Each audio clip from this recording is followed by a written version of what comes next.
আসসালামু আলাইকুম। আজকে আমি কথা বলবো এনআইডি কার্ডের সংশোধন কিভাবে করবেন সঠিক ওয়েতে, সহজ পদ্ধতিতে। যেহেতু আমি রিসেন্টলি এনআইডি কার্ড সংশোধন করেছি আমি নিজে কোনো দালাল ছাড়া, আমি আপনাদেরকে আমার অভিজ্ঞতা এবং কিভাবে আপনি এনআইডি কার্ড ভুল সংশোধনের জন্য অ্যাপ্লাই করলে আপনার আবেদনটি বাতিল হবে না, কি ডকুমেন্টস লাগবে, কিভাবে আবেদন করতে হবে, তার বিস্তারিত এই ভিডিওতে আমি আলোচনা করব এবং স্টেপ বাই স্টেপ আমি দেখে দেওয়ার চেষ্টা করব। তো আমি আশা করব যে আপনারা ভিডিওটি স্কিপ না করে শেষ পর্যন্ত আমার সাথেই থাকবেন, কেননা এই ভিডিওতে আমি আমার অভিজ্ঞতা শেয়ার করব এবং কিভাবে আপনি আবেদন করলে আপনার আবেদনটা বাতিল হবে না। যেহেতু আমি আবেদন করছি, আমার আবেদন বাতিল হয়নি। আমার 2 দিনের ভিতরেই আমার অনলাইনে SMS আসছে যে আমার সংশোধনটা হয়ে গেছে। যেমন ধরেন আমার এই ফোনে গত কয়েকদিন আগে SMS আসছে, আমি আপনাদের সেটা দেখাই। যে এই যে দেখেন,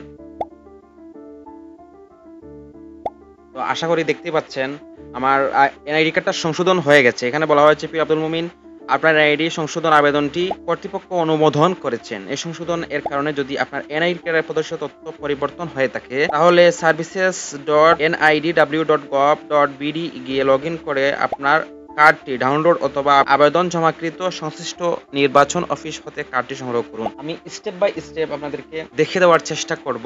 আপনাদের এই আবেদনটা করার জন্য কি কি কাগজপত্র লাগবে সেটাও আমি আপনাদেরকে বলে দিব। চলুন আমরা মূল ভিডিওতে চলে যাই। এই আবেদনটা আপনি চাইলে আপনার হাতে থাকা স্মার্টফোন অথবা ল্যাপটপ কম্পিউটার অথবা আইফোন, অ্যান্ড্রয়েড যে কোনো ফোন দিয়ে আপনি আবেদন করতে পারবেন। সেজন্য আমাদেরকে প্রথমেই যেতে হবে যে কোনো একটা ব্রাউজারে। আপনার মোবাইলে ক্রোম ব্রাউজার থাকলে ক্রোম ব্রাউজার দিয়ে করলে আমার মনে হয় সবচেয়ে ভালো হবে। আমি ক্রোম ব্রাউজারেই চলে যাচ্ছি আমার কম্পিউটার থেকে।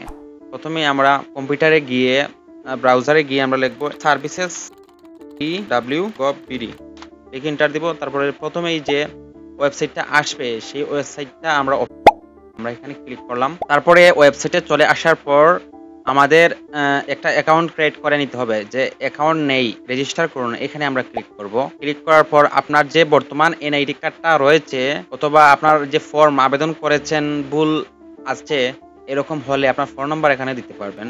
যেহেতু আমার এনআইডি কার্ড আছে সেহেতু আমি আমার এনআইডি কার্ড নাম্বারটা এখানে দিলাম। দেওয়ার পর এখানে আমার জন্ম তারিখ দিয়ে দিব। তারপরে এই যে এখানের মধ্যে দেখতে পাচ্ছেন জলছাপের মতো একটা কোড রয়েছে, এই কোডটি এখানে দেখে আপনার প্রবেশ করতে হবে। এই কোডটা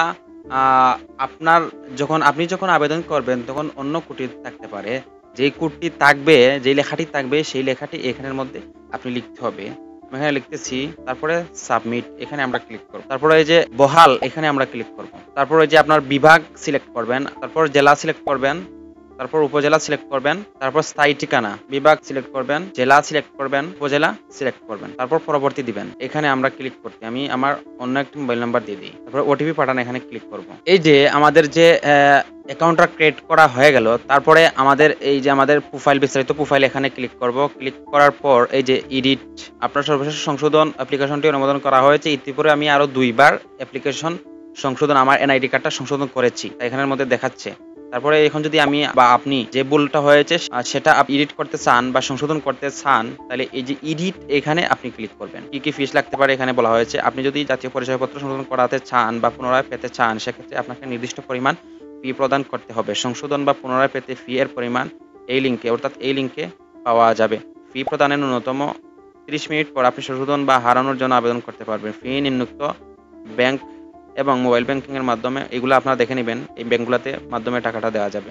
তারপরে বহাল এখানে ক্লিক করবেন। তারপরে এই যে যদি নাম পরিবর্তন করতে চান তাহলে এখানে সিলেক্ট করবেন। করার পর এই যে যেগুলা সিলেক্ট করতে চান সেগুলো এখানের মধ্যে সিলেক্ট করতে পারবেন। ব্যক্তিগত তথ্যই আমি আপনাদের দেখাই। যেমন ধরেন ইংরেজি নামটাই আমি সংশোধন করব, জন্য এটা সিলেক্ট করার পর তারপর পরবর্তী এখানে ক্লিক করবেন। ক্লিক করার পর তারপরে এই যে পরবর্তী এখানে ক্লিক করবেন। তারপরে যে ট্রানজাকশন বিবরণ, আপনি আপনার আগেই আপনার এনআইডি কার্ড নাম্বার দিয়ে বিকাশের মাধ্যমে আপনি আপনার এনআইডি কার্ডের ফিটা দিয়ে দিতে হবে, সেটাও আমি আপনাদেরকে দেখাচ্ছি। তো এই ফিটা জমা দেওয়ার জন্য আমাদেরকে প্রথমে চলে যেতে হবে বিকাশ অ্যাপসে। বিকাশ অ্যাপসে চলে যাওয়ার পর পে বিলে ক্লিক করব। ক্লিক করার পর যে এনআইডি সার্ভিস এখানে যে তারপরে আমরা বিলটা পরিশোধ করে দিয়ে দিব। তো এখন আসি আমরা কি কি গুরুত্বপূর্ণ ডকুমেন্টস লাগতে পারে স্কুল সার্টিফিকেটের সত্যায়িত ফটোকপি, আর লাগবে অনলাইন করা জন্ম নিবন্ধন কার্ড।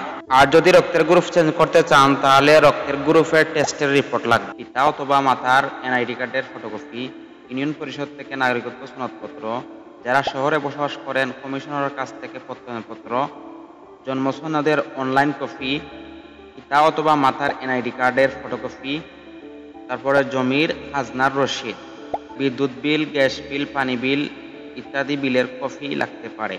তাই আমার সাজেশন থাকবে আপনাদের প্রতি, আপনারা সমস্ত ডকুমেন্টের ফটোকপি এক কপি করে আপনার ফাইলের সাথে নিয়ে যাবেন। যেই ডকুমেন্টটা ওখানে লাগবে সেই ডকুমেন্টটাই দিয়ে দিবেন। আশা করি ডকুমেন্টসগুলো নিয়ে গেলেই আপনার কাজ হয়ে যাবে। এই ছিল আজকের ভিডিওটি কেমন লাগলো? যদি ভিডিওটি আপনাদের একটু উপকারে এসে থাকে তাহলে ভিডিওটিতে একটি লাইক করবেন, আর কোনো সমস্যা ফেস করলে কমেন্ট করে জানাবেন। তো আজকের মতো বিদায় নিচ্ছি, আমি এম এ মুমিন। সবাই ভালো থাকবেন। আল্লাহ হাফেজ।